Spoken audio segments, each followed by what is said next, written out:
Let's talk about win more cards. A lot of people have heard and disagreed with my opinions on some cards, or how I've criticized them in the past. Today, I'm going to go over some of these cards I've spoken about in the past, clarify my position on them, and explain when I personally think they are good and how I use them. Now, this video is not meant to spark any further controversy. I hope to explain my points well, so that even if you do disagree in the end, we can still be civil about it and talk about it in the comments. Keep in mind, I'm still growing as a deck builder every single day, and I want to get better at building these decks and being able to critically analyze these cards as I see them. I take a lot of my inspiration from other games and how I play those other games. Most of these games are in more limited formats or constructed formats, 60 cards. And so when I'm looking at cards, I'm looking at their full value based on the deck around them and how they can operate in a system that is a commander deck.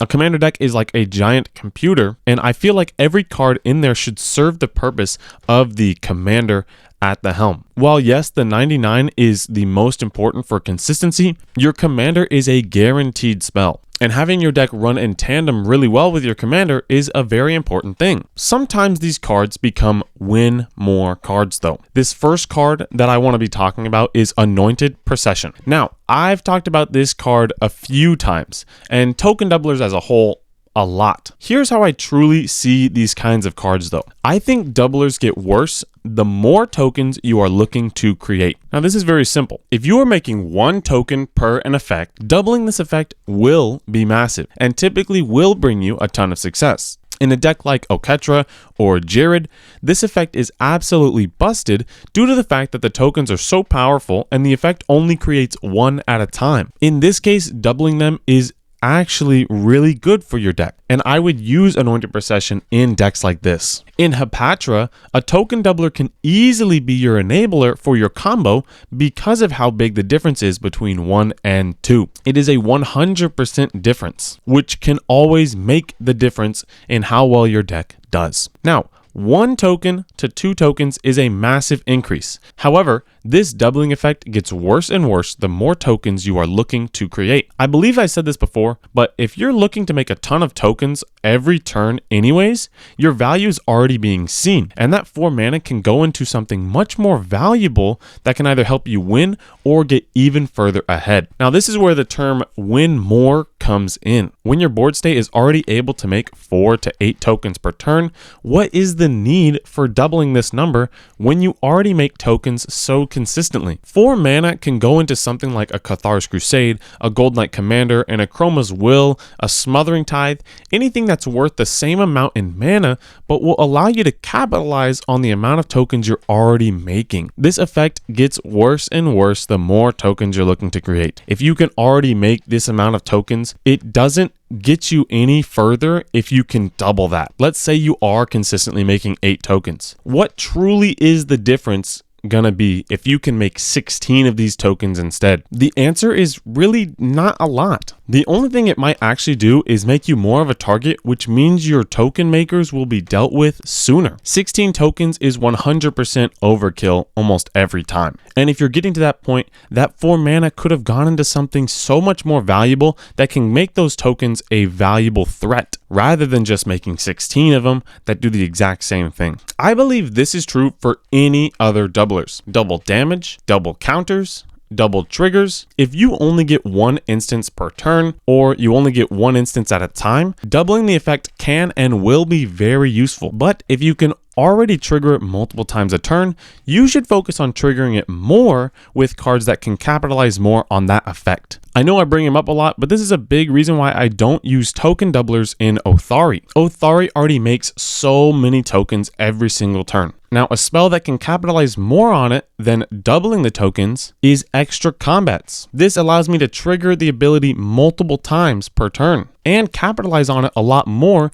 allowing me to swing even more creatures. Now, this is just one example of win more. Another way you can determine if a card is a win more card is this. Does this card make my game plan easier to achieve, or does it only work when I'm already achieving it? A good example of this kind of dilemma is an effect like Regal Force or Shamanic Revelation. These cards draw a ton of cards off of a wide board state, and they have the potential to be infinite card draw depending on how many creatures you have. However, when your deck is fully shut down, let's say you've just been board wiped, these cards are nearly useless and will just be dead cards sitting in your hand until you can rebuild, in which case you're then going to have to hopefully not get board wiped again. Now this is why cards like Beast Whisperer or Guardian Project, while easier to interact with, will get you much more value in the end, turning all your creatures into cantrips. This card helps you participate in your strategy more. You're trying to play a bunch of creatures, you're trying to go wide, and you're trying to play an overrun effect. The best way to do this is by when you play a creature,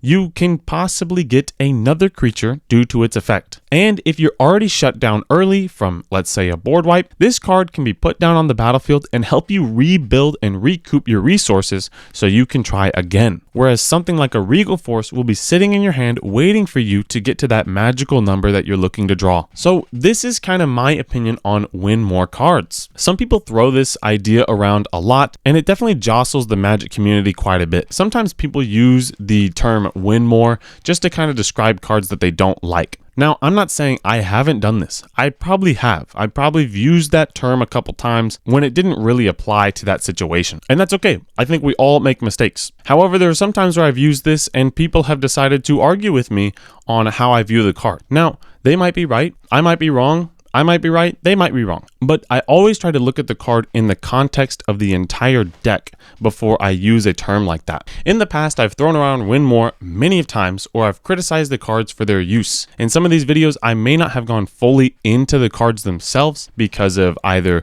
the sake of time or it really wasn't the focus of the video. So I'm glad to have gotten a bit more in depth with a video like this. The cards that are expensive and seen as staples are like that for a reason. And I am in no way trying to say things that go against the grain on purpose and be a contrarian and just say that they are bad. However, in the wrong deck, they lose a lot of the value that they actually get, and they lose their quality of being a staple. Trying to understand why these cards are good and when to use them most effectively is how I am personally growing as a deck builder and player in EDH. I think in the future, I'm going to be a bit more responsible with how I use the term win more. And I think in the future, people should look at cards a bit more critically before putting them in their decks. Again, deck building is a process. It should not be a one size fits all, and it should not be a one and done job. Anytime I make a deck or present a deck on this channel, it's always a work in progress. I get maybe the first couple drafts of it, and then I feel willing to post it, and I update from there. Anytime I make a deck, I go through quite a few drafts before I'm able to settle on something that I actually enjoy and something that's truly effective. Sometimes you won't quite know if a card is win more or not until you actually play the strategy. In some cases, you might think that you are able to go wide enough for a Shamanic Revelation to get you there and draw you a bunch of cards. But in practice, you might realize that interaction and board wipes happen a lot more than you were expecting. Now, this means one of two things. Maybe you don't want to play Shamanic Revelation anymore, or maybe you could invest more in protecting your board state so that Shamanic Revelation and Regal Force cards actually get you what you want them to. Deck building is an extremely fluid process, and it's constantly changing as more cards come out. So even decks like Tana Ishai and Jetmir and Othari that I've had for so long are still works in progress, and I'm still finding ways to make them even more effective than they were before. I'm still growing as a deck builder, and I'm still learning quite a bit about this game, and I love learning more about it. So I hope you have enjoyed this video, and I will see you guys all next time. Thank you so much.